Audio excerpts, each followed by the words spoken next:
En science, l'étendue des possibles est infinie et les rêves les plus fous prennent vie grâce à des hommes et des femmes ingénieurs. Une application très concrète de la recherche.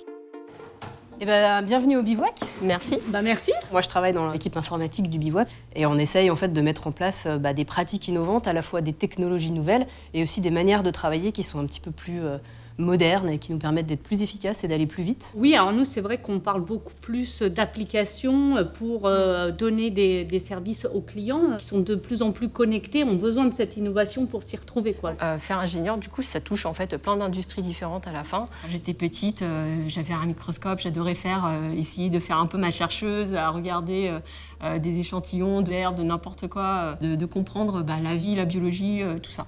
Et moi, la seule porte de sortie que je voyais mes parents qui, eux, ont fait de l'informatique parce que c'était leur manière à eux aussi de pouvoir s'intégrer ici en France. Quand tu connais pas bien la barrière de la langue, eh bien, l'informatique, c'est du code, c'est de l'anglais. C'est un langage universel. Exactement. Et pour le coup, ça m'a dégoûtée de l'informatique. Je me suis dit, non, moi, je veux pas faire ingénieur informatique. Bravo. Mais tu y es quand même. Mais je suis quand même ingé. Le seul modèle d'ingénieur que j'avais, c'était mes parents. Et encore, c'était pas des ingénieurs qui ont grandi ici, tout ça, c'était parce que ils voulaient faire de l'informatique et c'était leur porte d'entrée pour s'intégrer en fait en France. C'était aussi mes modèles parce que je me disais, ils ont quand même bien réussi. Ils avaient des enfants à gérer. Nous, on était gardés.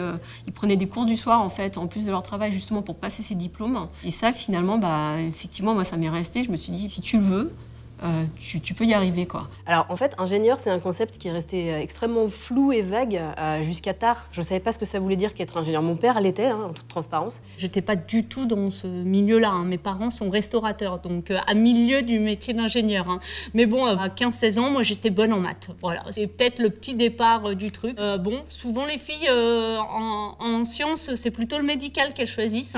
Mais moi, ça ne me passionnait pas plus que ça. Donc, je me dis, tiens, je vais m'orienter vers ingénieur parce que ça laisse encore tout un champ de possibles en fait. Moi j'ai commencé par faire du code, j'étais développeuse au début. Après j'ai fait plutôt du management de projet. Aujourd'hui je pilote un petit peu des équipes.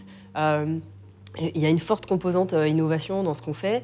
Et c'est aussi être ingénieur. Souvent, on dit, tiens, l'IT dans une banque, c'est pas parlant. Ceux qui sont pas dedans ne savent pas ce qu'on fait. Typiquement, aujourd'hui, on peut payer dans les petits commerçants via le mobile. On sort plus sa carte bleue.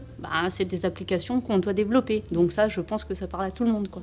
On découvre beaucoup dans la technologie, dans l'innovation, mais aussi dans la manière de travailler. Il y a 15 ans, moi, quand je suis arrivée, le chef disait, il n'y a plus cette notion de hiérarchie. Les managers sont plutôt des coachs pour faire avancer nos jeunes et leur donner du concret et du sens. Je pense que les nouvelles générations ont beaucoup besoin de ça.